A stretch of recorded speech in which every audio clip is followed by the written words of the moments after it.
22대 국회 출범 이후 정쟁을 이어오던 여야가 8월 국회에서 밀린 민생 법안들을 처리하기로 했습니다.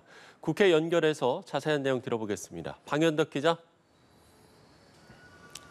네, 국민의힘과 더불어민주당이 큰 이견 없는 법안은 통과시키기로 합의했습니다. 얼마 남지 않은 8월 본회의 중이더라도 쟁점이 없는 꼭 필요한 민생 법안은 우리가 처리하기로 그럼요. 예. 그렇게 뜻을 모았습니다. 부활화법이라든가 특히 이제 간호법 같은 경우도 좀 국민의힘에서 적극적으로 나서고 있거든요. 그런 것들은 충분히 여야가 합의 처리할 수 있는 부분이고. 여야가 민생 법안을 함께 처리하기로 한 건 22대 국회 들어서 사실상 처음 있는 일입니다. 다만 여야정 협의체 구성은 합의에 이르지 못했습니다. 국민의힘은 전제 없는 협의체 구성을 제안했지만 민주당에선 대통령이 국정기조를 먼저 바꿔야 한다. 특히 제2요구권, 즉 거부권 행사를 중단해야 한다는 조건을 걸면서 평행선을 달렸습니다. 네, 이 소식도 알아보죠. 민주당이 해병대원 특검법을 다시 발의했군요.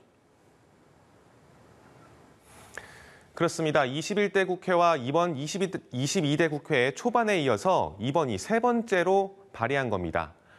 이번 법안에는 해병대 임성근 사단장에 대한 이른바 구명 로비 의혹도 포함됐습니다.